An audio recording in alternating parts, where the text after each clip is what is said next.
Hola comunidad, en este canal vamos a estar viendo todas las noticias importantes sobre la actualidad de Argentina y en defensa de las ideas de la libertad que pregona Javier Milei. En este espacio vamos a estar hablando sobre el tema que refiere al título del video y vas a ver una serie de recopilaciones de las noticias para que no te pierdas nada. Yo no sé si corresponde decir arrasó, pero al menos ganó holgadamente el expresidente Trump, que ahora tendrá su segundo mandato, el número 47. Está con nosotros Mauro Embe. Gracias por estar con nosotros, un placer, ¿eh? Muchas gracias por la invitación. ¿Qué debo decir? ¿Arrasó? ¿Sorpresa? Bueno, te lo dejo todos los adjetivos tuyos. Es que cuando uno veía las encuestas, veía que estaba bastante más peleado de lo que de verdad fue, y justamente eso plantea no solo la veracidad o el porcentaje de acierto que puedan tener las encuestas, sino también cómo se hizo la encuesta, quién se hizo, y también demuestra lo que siempre pasa, que en definitiva todo no se define en las encuestas, sino en los votos. Y cuando se van contando los votos, efectivamente Trump logró no solo una mucho mayor cantidad de electores, sino que también ganó en la Cámara de Representantes el Partido Republicano, en el Senado, y tiene la mayoría de la Corte Suprema, ¿no? Que es afín. Entonces estamos hablando de algo que es prácticamente inédito en la historia de Estados Unidos. Ver cómo un presidente que además con la personalidad que tiene Trump, su estilo de hacer política, que lo tenía antes de ser político también y que lo tradujo a la política, puede ir por todo. Puede haber cambios grandes, puede haber incluso una reacción en todo el mundo respecto de, bueno, ¿qué va a hacer Donald Trump? Ahí me atrevo un pasito más. ¿Puede haber cambios en lo que concebimos como democracia liberal hasta ahora? Bueno, ese es un buen punto, ¿no? Porque la democracia liberal justamente no se trata de que la mayoría elige, sino que también la minoría se ve protegida, de que podemos traer a los papeles del federalista, ¿no? En su momento de los padres fundadores de los Estados Unidos, y que uno ve si la justicia, la Cámara de Representantes y el Senado están del lado del presidente, bueno, ¿qué tanto se pueden garantizar esas libertades? Yo no creo que haya un avasallamiento de las libertades, para nada creo que Estados Unidos va a seguir siendo una democracia liberal, pero es una excelente pregunta. Ver cómo puede evolucionar cuando está todo a un lado, bueno, ¿qué tanto se contiene ese poder con aquellos que no están de acuerdo con uno? A mí me da una curiosidad, insisto, siempre cito lo mismo, que es el presidente es la economía estúpido. ¿Cuánto de la economía pesó? Porque no estaba aparentemente tan mal la economía en la gestión Biden. ¿Cuánto pesó la economía y si pesaron otras cosas, que son los discursos agrietados, las posiciones muy dramáticas en algunos temas? La economía hoy empezó a mejorar. Este año empezó a mejorar. Recordemos que en el 2022 fue el pico de inflación de los últimos 40 años. Una economía que venía con los coletazos de la pandemia del COVID-19 y que el gobierno de Biden, si bien le intentó controlar, también hubo un gran papel de la Fed, de la Reserva Federal, sobre todo con el aumento de tasas para reducir la base monetaria y que de a poco la inflación vaya mermando como lo ha hecho. Y ahora creo que está en 2.8 más o menos, ¿no? Volviendo sobre lo de las encuestas, ¿crees que hubo un voto, digamos, vergonzante, digamos, que la gente no reconocía que iba a votar a Trump precisamente por parte de este discurso tan belicoso, si se quiere? Para mí, si podemos hacer ese análisis, va más con la elección del 2016, digamos, con la elección anterior, donde Trump salió victorioso la primera vez, que con esta. Yo creo que hoy en día decir que uno vota por Trump no era tan vergonzante como antes. Porque cuando Trump irrumpe en el escenario político estadounidense, fue todo un shock. Por su estilo, por su manera, por su agresividad. Incluso a la hora de plantear su agenda, incluso cómo se dirigía absolutamente todo, ¿no? Trump fue el que inventó la tweet politics, no sé si se acuerdan de esto, que Trump más o menos gobernaba por Twitter, fue uno de los primeros presidentes que empezó a gobernar por redes sociales, cosa que hoy lo vemos con todos, ¿no? Pero que en su momento fue muy llamativo, y yo creo que si el voto era vergonzante por Trump era antes y ahora no tanto. ¿Fue una mala candidata Kamala Harris? Particularmente para lo que tenía el Partido Demócrata, que hasta hace no mucho era Joe Biden el candidato, y que aquellos que se oponían o intentaban competirle no lo lograban, con un hombre que es muy grande y que se terminó bajando por eso.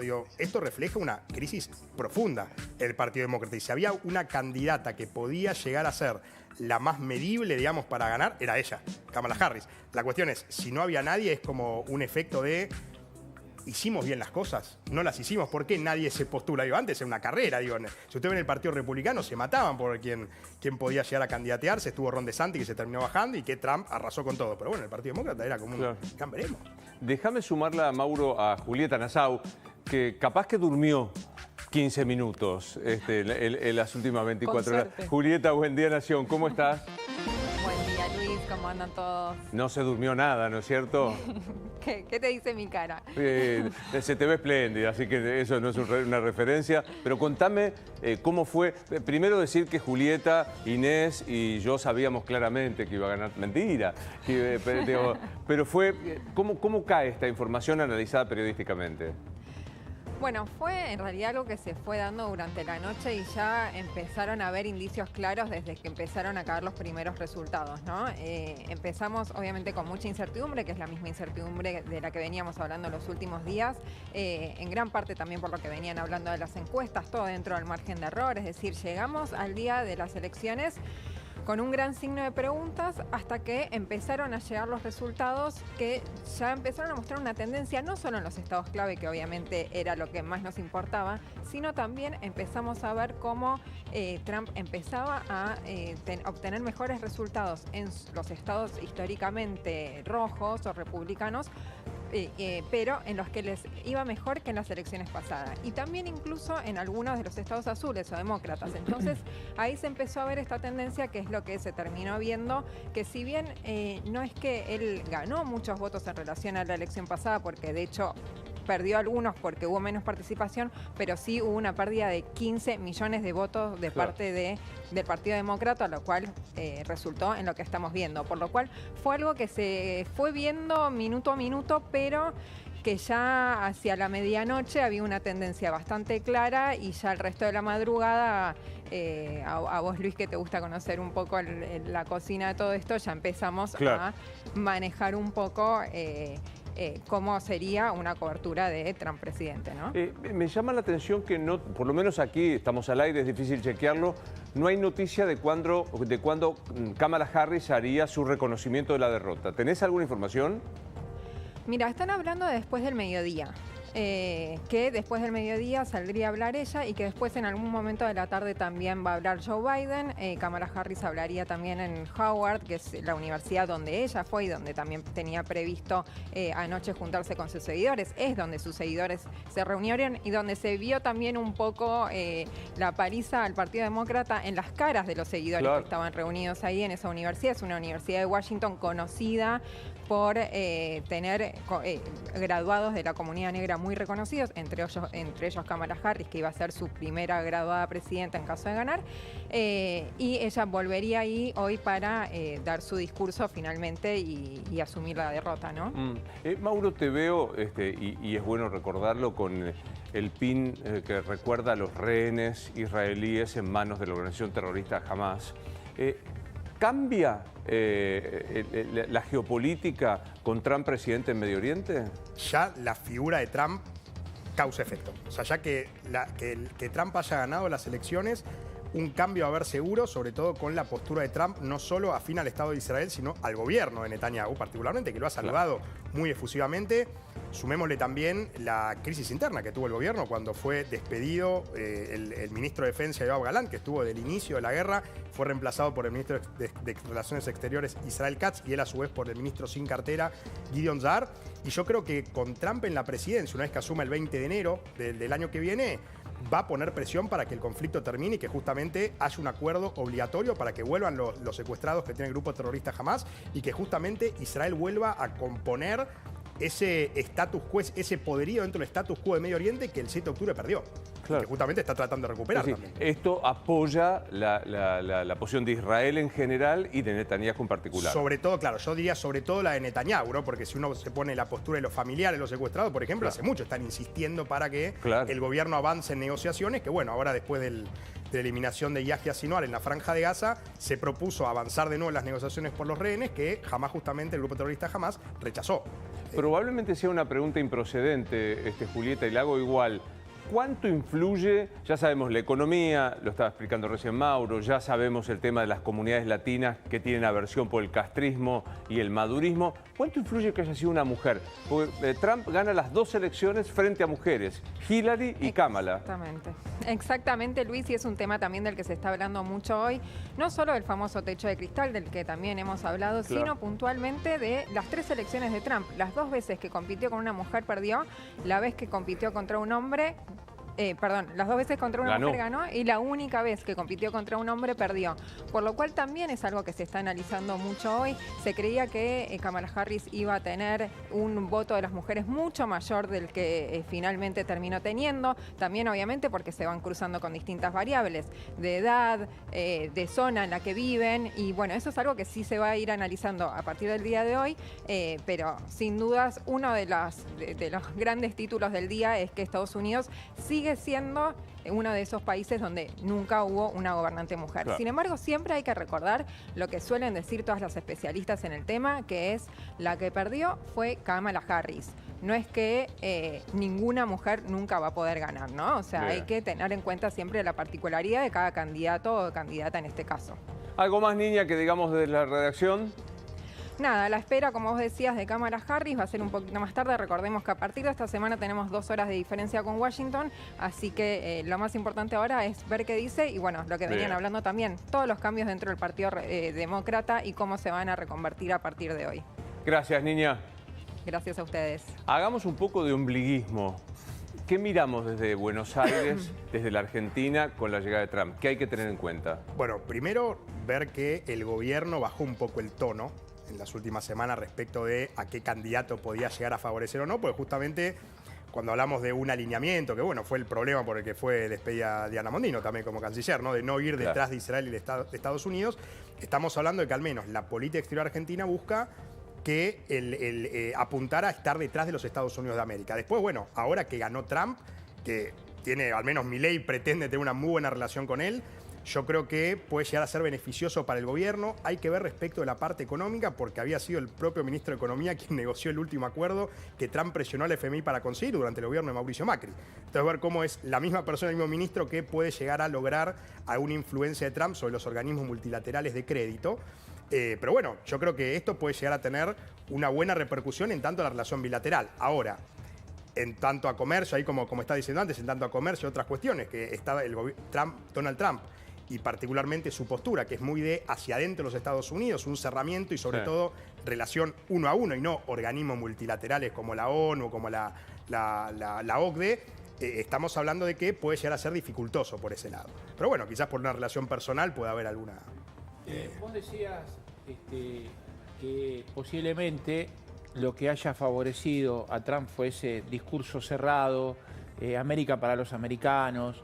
¿Esa fue la clave de por qué ganó Trump o hubo otros factores que influyeron? Yo creo que ese tipo de discursos, sobre todo en momentos que son percibidos como momentos de crisis, son muy útiles. Digo, y si vemos hoy en todo el mundo, aquellos que tienen discursos extremistas son los que suelen estar en las primeras planas y aquellos que suelen tener discursos más moderados pierden elecciones. Digo, hoy el mundo se está tornando nuevamente... Es un efecto dominó de lo que cuenta Luis siempre que pasó, por ejemplo, con Marine Le Pen en Francia, toda la extrema derecha que se está imponiendo en el mundo como un efecto dominó, un efecto cascada. Hoy la extrema derecha, hace 100 años la extrema izquierda, ¿no? Pues fíjate los dos extremos. No, yo siempre lo comparo en mi perfil más de historiador, digamos, ¿no?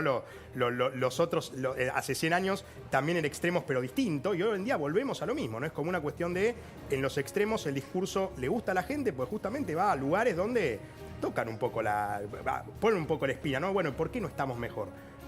¿Acaso no somos nosotros aquellos que tenemos que llegar al mejor lugar como nación? Y Trump lo utiliza. Mauro, ¿por qué puede tener que ver esta demora de Kamala Harris en salir a aceptar su derrota? ¿Más con un tema personal o con una cuestión de cómo se va a parar el espacio a raíz de este resultado? Porque digo, en 2016, para esta hora, Hillary Clinton ya había admitido su derrota, ¿no? Para mí tiene que ver justamente con las dos. Primero, para ver cómo el Partido Demócrata se va a reorganizar no solo ahora, sino en los próximos 4 años, sin la mayoría en el Senado, sin la mayoría en la Cámara de Representantes y sin la mayoría en la Corte Suprema y sin presidente. No, ese por un lado. Y por el otro, que Kamala Harris había dicho también, no faltan contar votos, el tema es que ya está definido. Claro. O sea, ¿por qué no salió? Puede ser la cuestión personal, puede ser la cuestión del partido, pero creo que es muy difícil justamente porque... No sé si llamarlo Trump arrasó, pero no era el resultado esperado. Era mucho más reñido de lo que se esperaba, de lo que terminó siendo.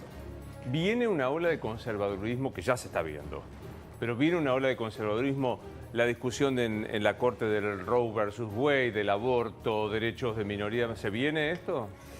Yo creo que sí, yo creo que viene una ola que al menos va a impulsar ciertos cambios, hay que ver de nuevo hasta dónde llega, sobre todo teniendo en cuenta el nivel federal de los Estados Unidos de América, que puede tener una posición y después cada estado puede tener la propia, ¿no? Con una autonomía estatal bastante fuerte.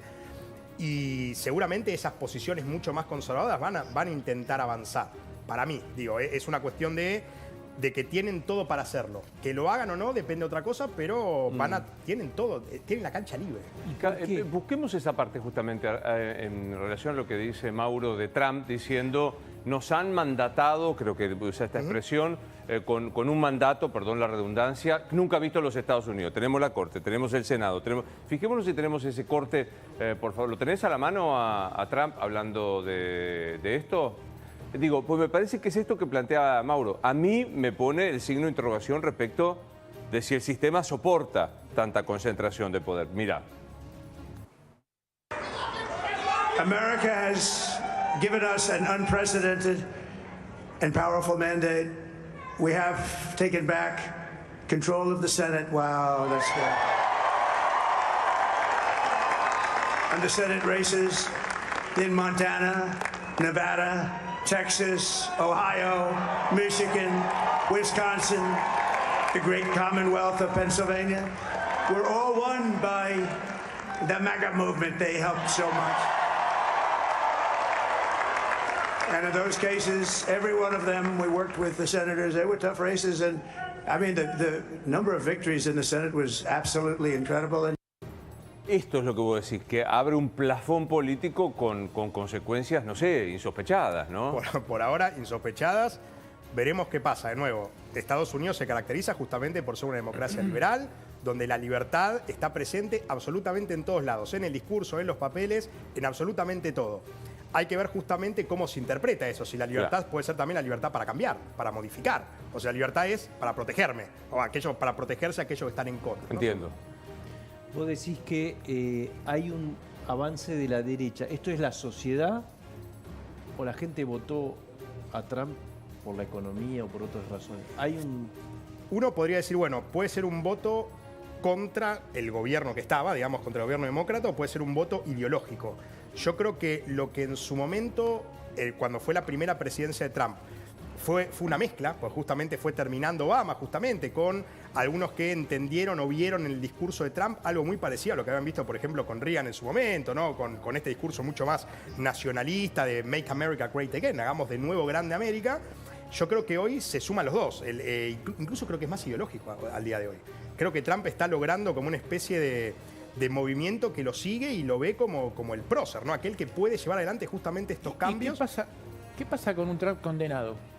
Bueno, ahí está el punto, ¿no? Porque si bien la Corte le ha dado cierta protección en los casos que tiene, que fueron los casos de acciones que él hizo como presidente, que puede tener cierta inmunidad, en junio fue eso, justamente esta Corte más conservadora, vemos como si algún caso avance y se hace algún estratagema legal para que él vaya preso, bueno, no hay jurisprudencia.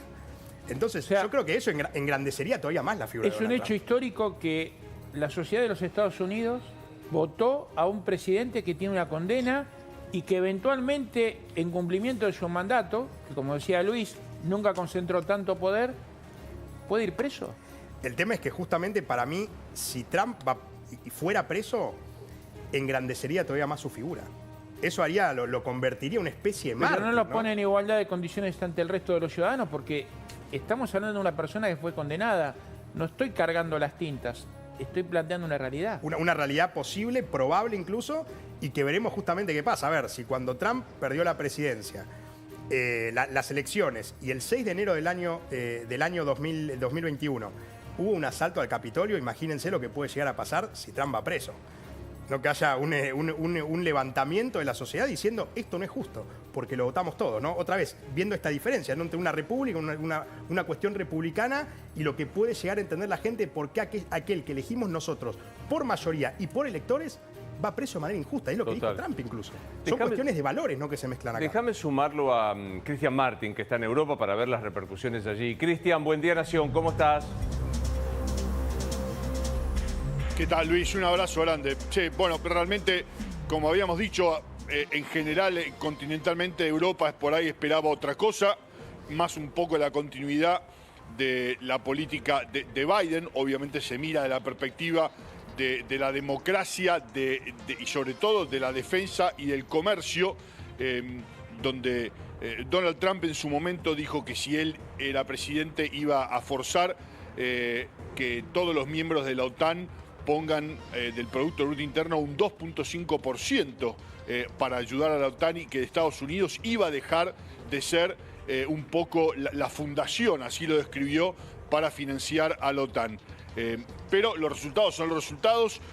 Enseguida los líderes europeos, bastante antes, ya a la madrugada de aquí, ya celebraban y felicitaban más que nada el triunfo de Trump, pero inquietudes grandes, sobre todo a nivel comercio, donde Trump dijo que iba a subir los impuestos de las automotrices europeas y que realmente la política de Ucrania estaba por verse. Lo que te digo, que realmente hay mucha, no te digo preocupación, pero expectativa por ver si realmente Trump cumple o fuerza lo que dijo que iba a hacer en medio de una Europa que Meloni dijo, somos, en su comunicado dijo de entrada, somos países Sorelle, hermanos, con valores históricos comunes, un poco la gran defensora de Trump a nivel europeo. Trump siempre, Macron con Trump han tenido una relación tumultuosa, usó la palabra ensamble, juntos, recordando de que ambos países se ayudaron cuando más lo necesitaban. Siempre franceses y norteamericanos traen a colación lo que lo ayudó Francia a la colonia de Estados Unidos británica para liberarse, y con lo que ayudó a Estados Unidos en la Segunda Guerra Mundial. La Estatua de la Libertad fue un regalo de Francia a Estados Unidos. Pero Keir Starmer, dijo, el primer ministro británico, habló en el Parlamento, dijo que lo felicita a lo que es el aliado más cercano, una alianza más fuerte y más cercana imposible entre el Reino Unido y los Estados Unidos. Pero la Unión Europea, un poco más cautelosa, lo mismo que la OTAN, se pronunciaron Ursula von der Leyen y Mark Rutte con mucha precaución, pero los medios también reflejaron mensajes diferentes, Luis. Veamos un poco los medios, precisamente, Cristian, para ver los titulares, cómo fueron reaccionando, por favor. La BBC dijo historic comeback, una vuelta política histórica, con un resultado realmente sorprendente y justo. Decidieron los norteamericanos. Le Monde en Francia, siempre tirando un poco para los extremos.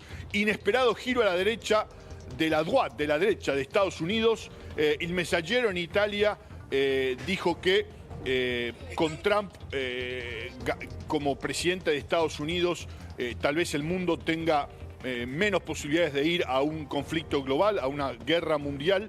El país en España por ahí fue de los más duros, con diciendo la vuelta de Trump y que usó de bandera la xenofobia. Duro el país con Trump, un medio normalmente suele inclinarse hacia la izquierda, lo mismo que The Guardian en Estados Unidos, que como bien decían ahí, Trump se presenta en el primer convicto presidente de los Estados Unidos y manda una ola de preocupación a Europa y al mundo. ¿Sabés? El que no se pronunció y parece que no se va a pronunciar es Vladimir Putin. El Dmitry Peskov, el vocero del Kremlin, dijo: no tenemos nada que decir en cuanto a lo que sucede en un país que es un enemigo de Rusia y que está envuelto en un conflicto bélico con nuestro país. Muy bien, Cristian, volvemos en cualquier momento, cuando vos lo digas. Por el momento tampoco nada del Papa Francisco, estamos esperando. Normalmente no suele pronunciarse mucho. Bien, bueno, estaremos atentos a lo que pase desde la Ciudad del Vaticano. Muchas gracias, Cristian. Abrazo grande. Hasta luego. Un colega tuyo que siempre tiene la gentileza de vernos, que es Durán Barba, dice: los liderazgos nuevos son opositores, se oponen por derecha o por izquierda, ampulosos y emocionales, y no trepidan en mostrar cuestiones personales, de familia, como para comunicarse directamente, sin mediación de los media. Da la impresión que va por ahí, ¿no? Va por ahí porque son personalidades avasallantes, ¿no? Las que hoy están ganando, y que justamente no tienen tapujos al hablar. O sea, es como si uno hubiese visto la manera de hablar de Trump hace 40 años, uno lo hubiese dicho, es muy es muy fuerte, ¿no? Porque, y hoy en día no llama la atención. Es completamente plausible, digo, ¿no? Este tipo de personajes que suelen surgir, y justamente con algo que decían recién, que Trump justamente usa mucho su identidad personal y su manera de ser y de hablar, de comunicarse para las relaciones exteriores. Digo, cuando hablamos pensemos en la guerra de Rusia y Ucrania, ¿no? Que Trump todo el tiempo decía, no, hay que cortar los fondos, hay que enfocarse en Estados Unidos y hay que cortar el envío de armamento militar. Entiende que también en su propia figura puede hacer que se puede incluso disuadir a Rusia. Por ese punto, ¿no? Por el miedo que puede llegar a generar la figura de Donald Trump otra vez en la presidencia. Los hutíes, por ejemplo, en Medio Oriente dijeron que la operación terminó.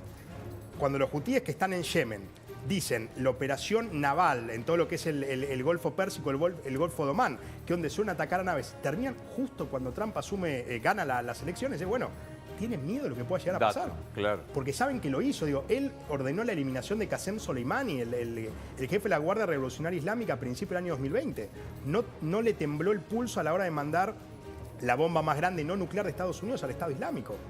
Él no tiene miedo incluso a decirle Rocket Man a Kim Jong-un, presidente de Corea del Norte. Es como que al jugársela de extremista, justamente lo que logra es disuadir porque el otro cree que está dispuesto a todo. Total. Y así terminan los conflictos. Veremos si le sale. Gusto conocerte. Un placer. Gracias por haber venido. Me olvidé. Tomás de Acueto en el Aeroparque. ¿Qué pasa allí con esta medida? Muchas gracias por haber llegado hasta acá. No dejes de darle like, comentar y suscribirte. Y también te invito a mi canal oficial de YouTube, en donde vamos a estar hablando mucha más cantidad de temas, que es Factos con Adrián. Sin más preámbulos, nos vemos en un futuro video.